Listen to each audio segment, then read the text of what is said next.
Blog Talk Radio. Good morning, everyone. This is Laurie Smith on Blog Talk Radio. It is 6 o'clock here in the morning, Tuesday morning, April the 26th. I'm glad to be here. This is One Child Abuse Survivor to Another. We're on for 30 minutes. It's a live internet streaming radio broadcast from blogtalkradio.com. And I'm just having some coffee waking up here.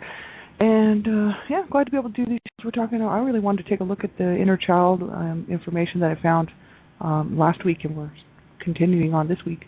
And this is a website and a bunch of web pages that I had never seen before, and I don't believe I've run into it before because it looks kind of sort of like something I haven't really looked at. And I'm doing research all the time, so I just happened to run into this, just searching around for inner child stuff.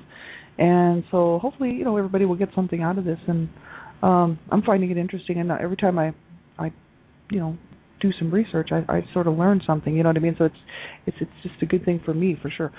So I'm not a counselor or a therapist. I'm just a private citizen paying to do my own blog talk shows, and I just wanted to be one more voice, really, with everybody else speaking out against abuse and standing up for child rights, and really another voice for survivors out here, So that's why I'm doing these shows.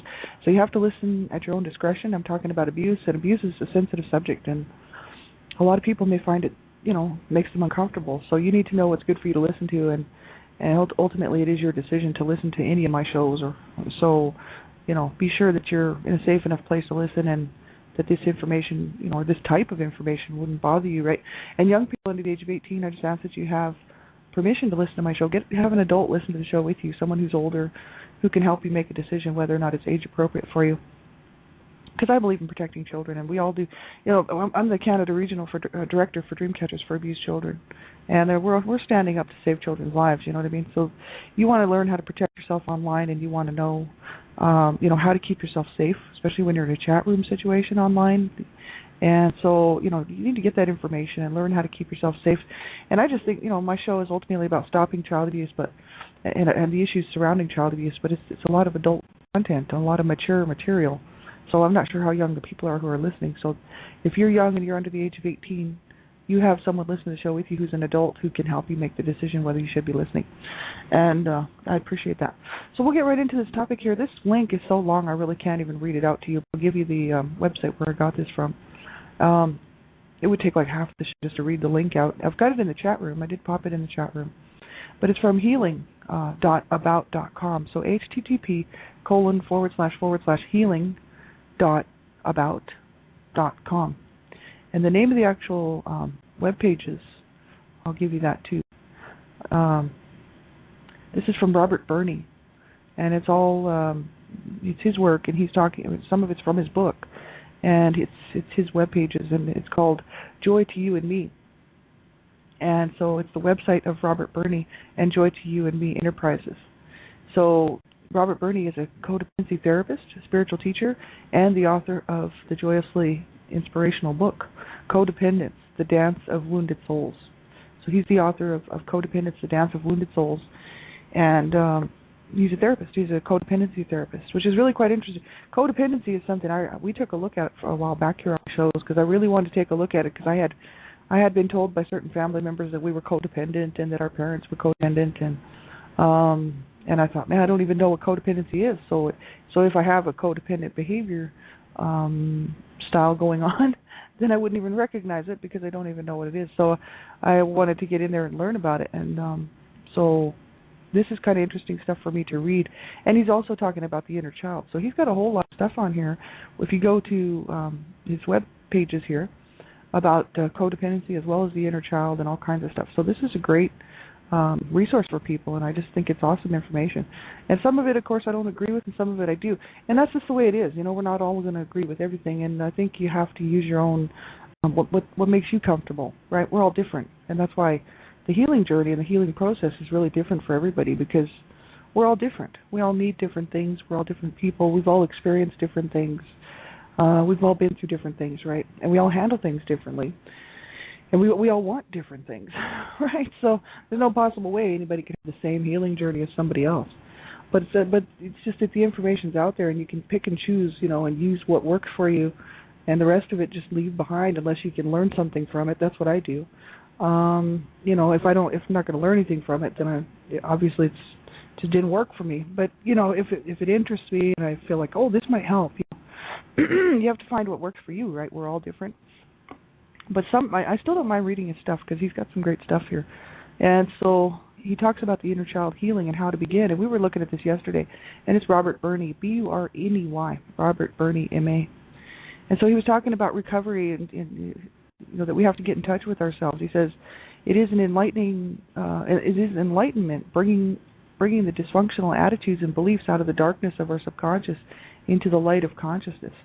So getting in touch with ourselves, our selves, our inner selves, right, way inside. It says on an emotional level, the dance of recovery is owning and honoring the emotional wounds so we can release the grief energy, the pain, the rage, terror, and shame that is driving us, right? This is what he was saying. He says that shame is toxic and it is not ours. It never was. He says we did nothing to be ashamed of. We were just little kids, just as our parents were little kids when they were wounded and shamed and their parents before them, etc., etc. This is shame about being human that has been passed down from generation to generation. So he says there is no blame here and there's no bad guys, only wounded souls and broken hearts and scrambled minds. And that's from Co-Dependence, The Dance of Wounded Souls by Robert Burney. So it looks like a very good book. And, if I had the money, I'd grab it. And I might very well do that at some point. But he says, child work is in one way detective work. And this is what we were talking about yesterday. And he says, this is why, these are questions we might ask ourselves. Why have I been attracted to the type of people that I have been in a relationship with in my life?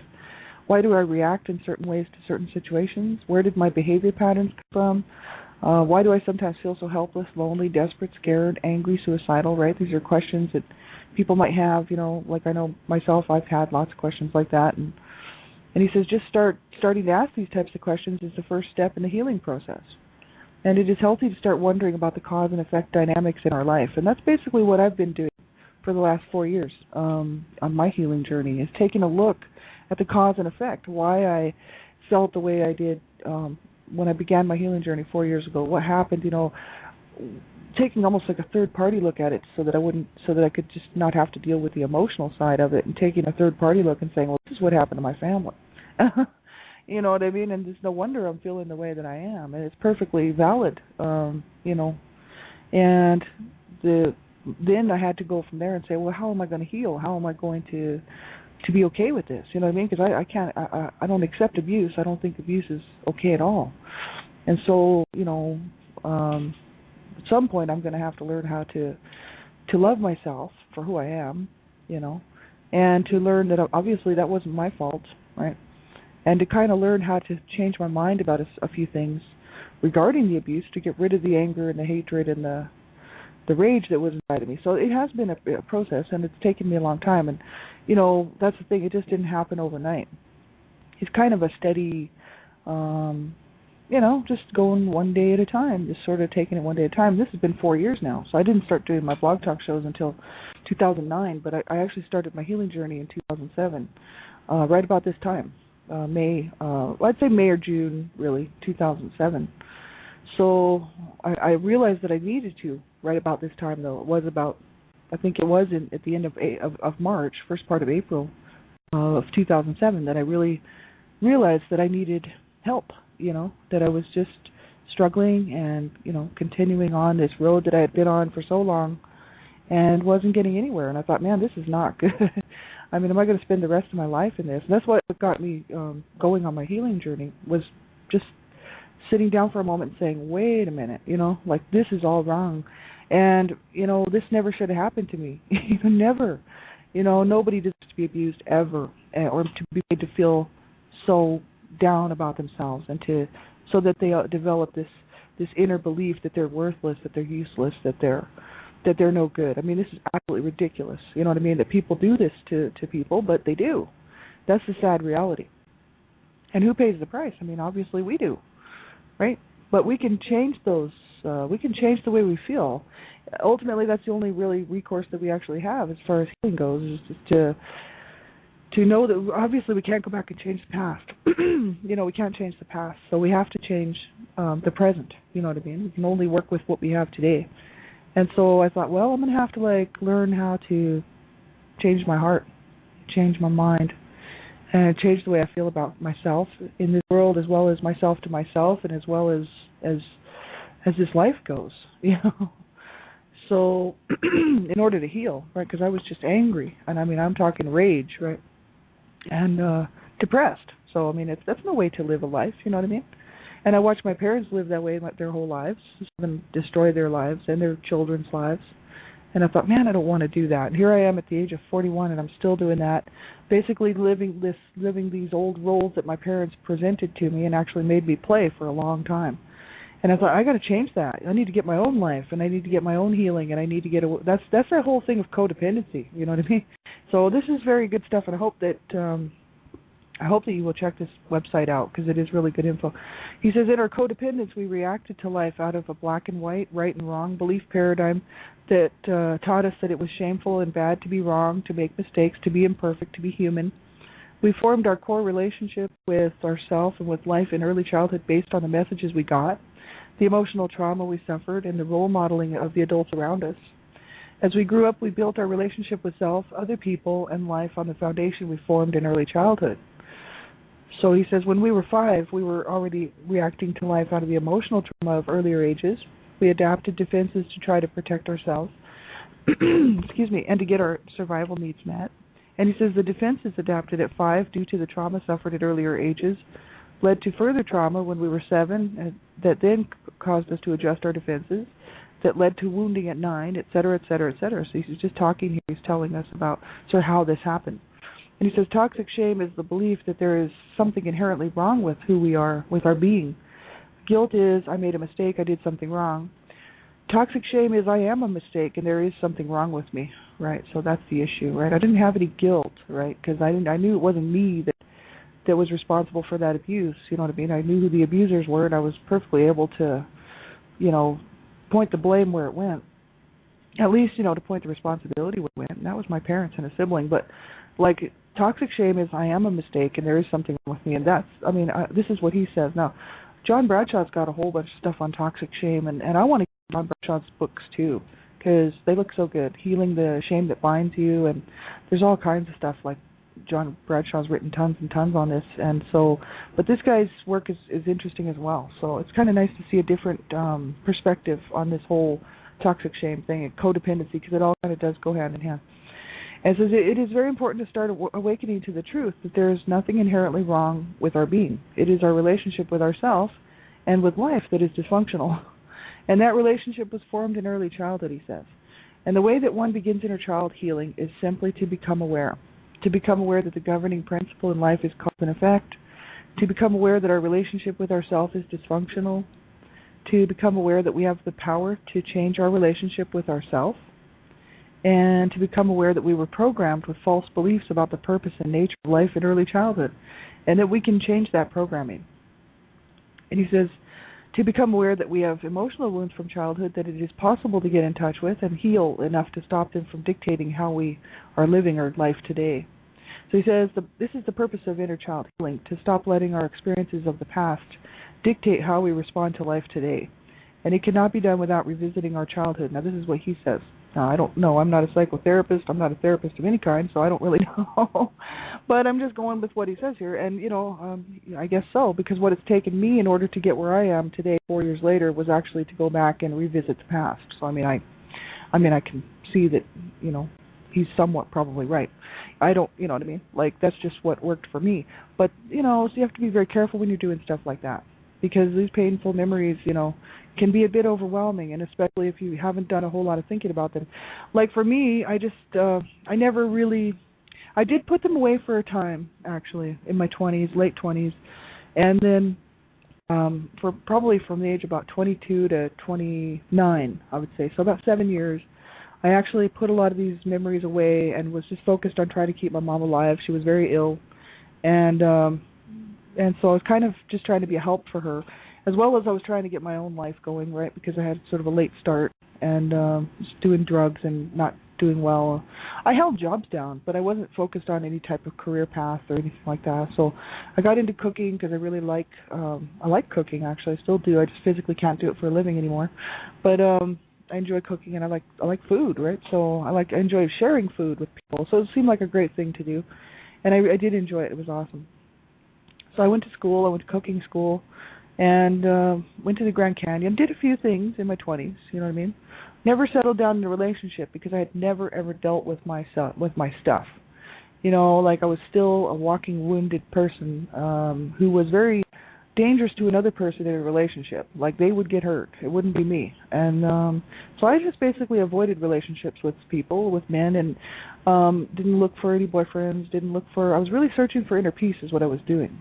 And I had a relationship for a couple of years with a guy that turned sour, and he was the love of my life. I mean, I just truly loved this guy, and he deserted me. So, of course, then I was my wounded child again. It took me about 5-6 years to get over that, believe it or not. And so I decided no more relationships. I'm just not even looking. I'm just going to focus on living, you know, just trying to get by day to day. In the meantime, I was having suicidal thoughts and planning my suicides and really hating this life, but I was never really revisiting why. I wasn't taking a look at too much at the past. You know, as far as flashbacks and stuff, I would have the odd flashback, and I knew what had happened to me as a child, obviously. You know what I mean? Like I was very cognitive, but I was just trying to push it down, and it became rage.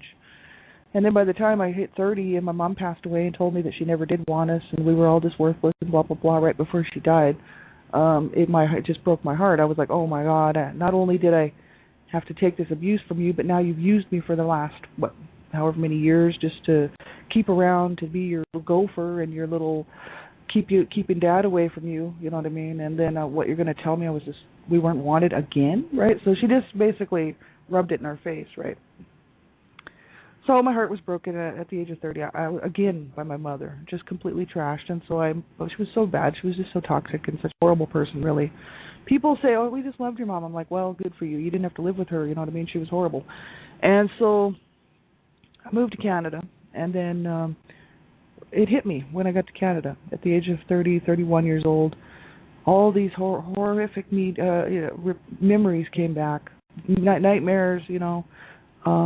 It was absolutely horrific. I was like, oh my God, I could not believe how much rage and how much pent-up rage and anger I had inside of myself because of what my parents had done to me as a child. And I thought, oh my God, you know, here it goes. It's going to be a bad scene because it's all coming out now.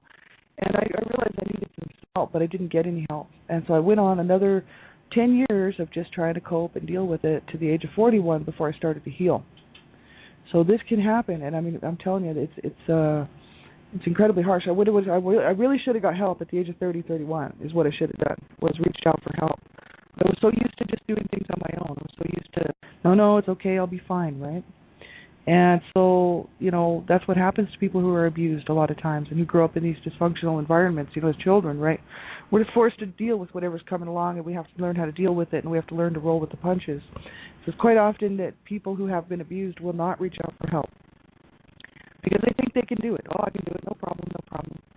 But we do have to be very careful about revisiting our past and make sure that we're in a safe enough place and, you know, find a good friend, somebody that really you do know for sure you can trust. You know, reaching out to, I actually got involved with anonymous group support, like online group support, because I like the fact, actually I didn't go on anonymously, I just used my name, but I like the fact that you could just go online and you could talk to people who were in the same kind of situation.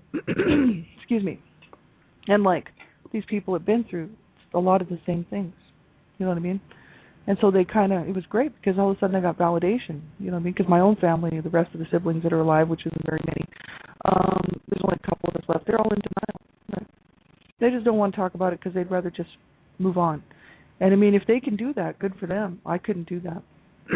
Right? So for me, I had to get in touch with myself, you know what I mean? And I had to get in touch with this abuse, you know what I mean? Because I needed to be able to move past it. And I wanted to have a good life and face the truth. These guys, the rest of my siblings, want to have a good life and forget about the truth, right? But for me, truth is everything. I mean, truth is truth, right? It either happened or it either hurt you or it didn't. It's either good or it's not, right? Like to me, truth is truth, right? And I like to live my life as close to the truth as I possibly can because I like to be true to myself. I like to be true to other people. So living a life, living a life or part of your life and putting part of your life away and being in denial is basically just not living the truth. You know what I mean? And so my siblings are funny because I'm like, you guys grew up in the same home I did. You know what I mean? And you're going to sit here and you're going to, they were responsible for saying stuff like, well, we should have just killed Dad years ago. Or, if I go to Mom's funeral, I'll just kill Dad, right? And now they're like, oh, well, no big deal, get over it, this type of stuff, right? Acting like it's no big deal. But that's because they don't want to face it. And because I'm facing it, it kind of makes them feel like, oh, man, look, she's written a book about us. Oh my God, you know what I mean? It kind of makes them face their own life, but they have their own life. They have to do it the way they feel is best, right? And for me to survive any longer and actually want to continue to live, I actually had to begin my healing journey. So I don't have any support from my immediate family, but the thing is I got a lot of support from friends, right? I got a lot of friends who have been extremely helpful, right, in my day-to-day journey because they're just there for me, whereas my family's not. So my family is not going to care if I pass away, right? Let's just get that straight. You know what I mean? Like, my family didn't care when my two brothers died and never even picked up their ashes, right?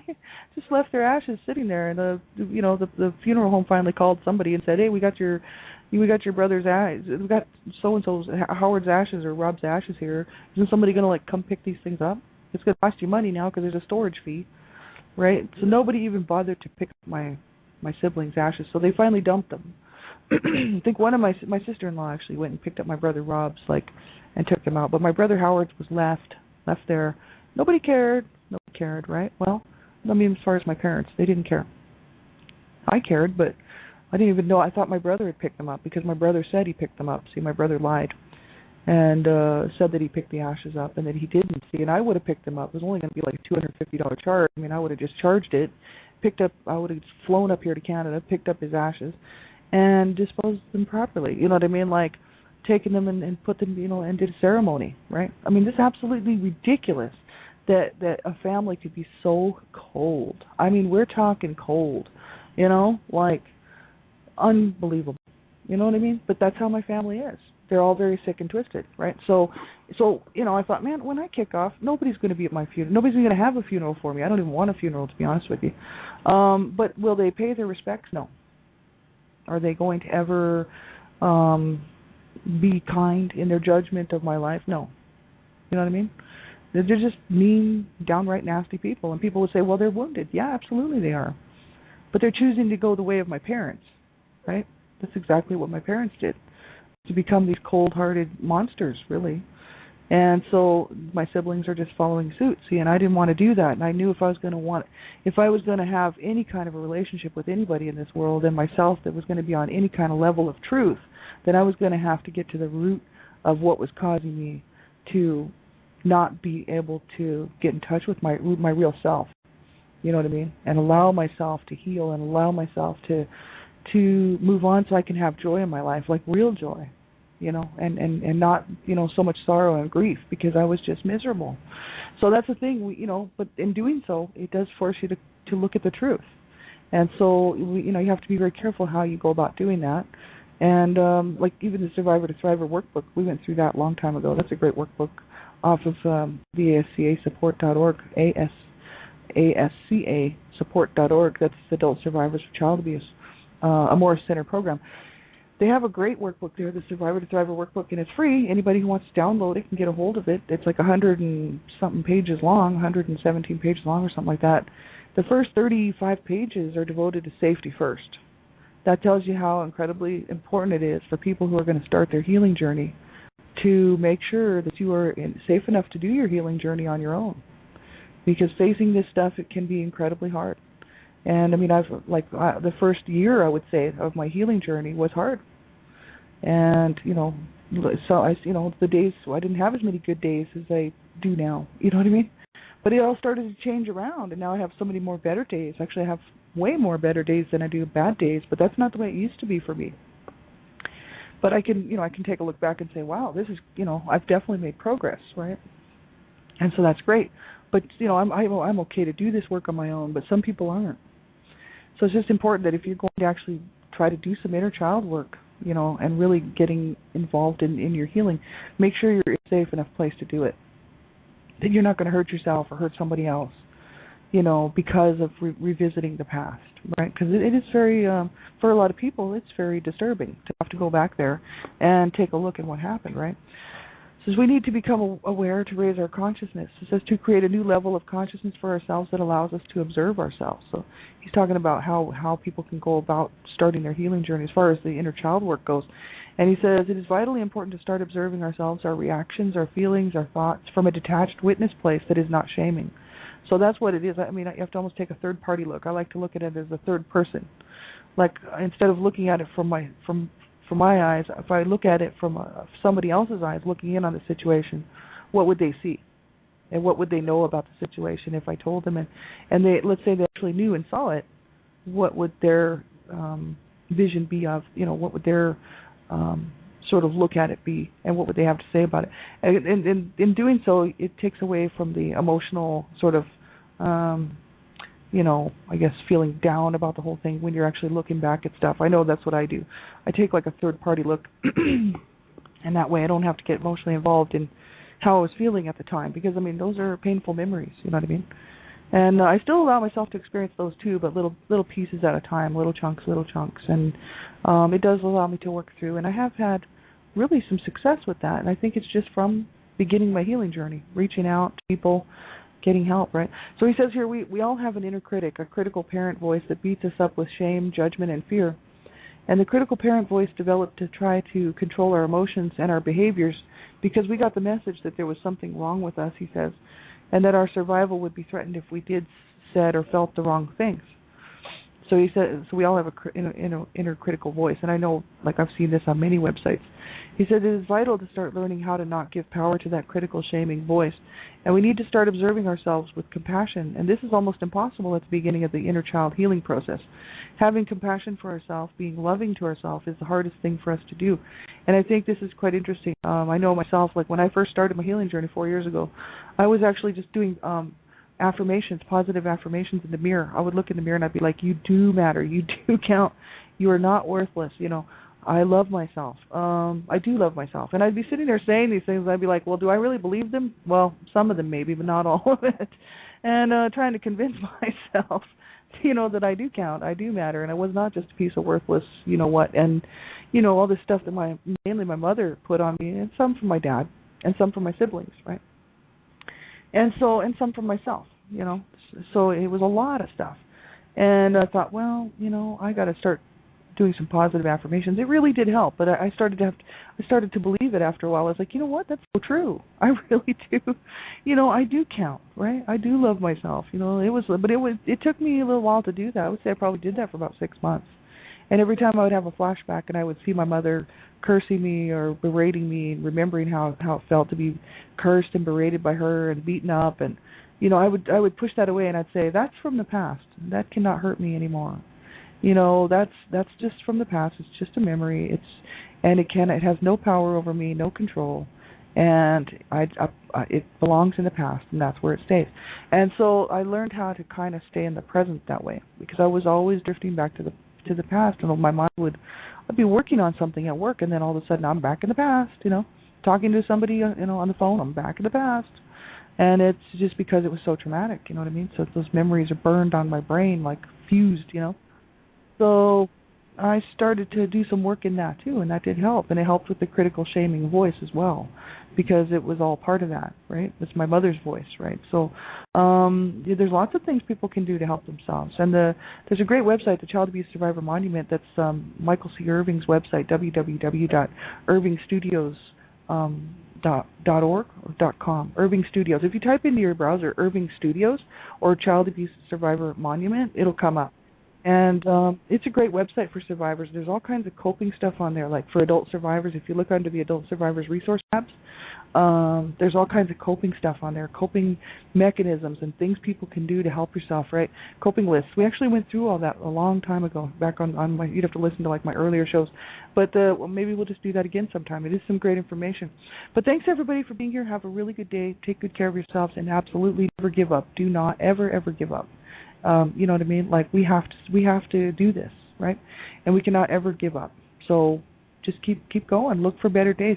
And, there's going to be hard times. Everybody has hard times. Every single person on this planet has hard times. And, it's up to us if we want to have a good life, ultimately. We can't blame the whole world for everything. We just can't. This is our responsibility. And so, if we want to have a good life and we want to heal and feel good about life and have good things happen in our life, honestly, it is our responsibility. It's just like my parents blaming everybody but themselves for their abuse, for their miserable lives and for what they did to their children, never taking responsibility. And I just refuse to be like that. We have to take responsibility for ourselves as adults. We ultimately are responsible for ourselves. And so, never give up. Just keep going just one day at a time. But make sure you reach out and get help. And, if you can't cope, call a crisis line. I don't care who it is. You phone somebody, And if your friends are not around, you phone a crisis line. Because so many times people are busy and they're off doing whatever and can't get a hold of people, then you phone a crisis line. That's what you do. But you stay here and you stay alive, right? And because if we just allow this abuse to destroy us, we've let our abusers win. And that is such a sad, sad thing. That's what happened to two of my brothers, and it just makes me angry because I see that, they just gave up, right? Let my abuser parents win. So my abuser parents took their lives. As far as I'm concerned, they killed them because they killed their spirit, they killed their mind, they killed their soul, they killed their very being. And people say, well, they were adults, they had the choice. No, it's the fact that, sadly enough, they didn't take on the responsibility and say for themselves as adults. You know what I mean? So they let my parents win this fight. So that's what I refuse to do. So I'm asking everybody who's listening to this, if you're having troubles, man, you make sure you stick it out, get some help, reach out. Even if you're just going to do self-help and you're not going to reach out, you make sure you stick around, right? Have a good day. Talk to you later. Bye-bye.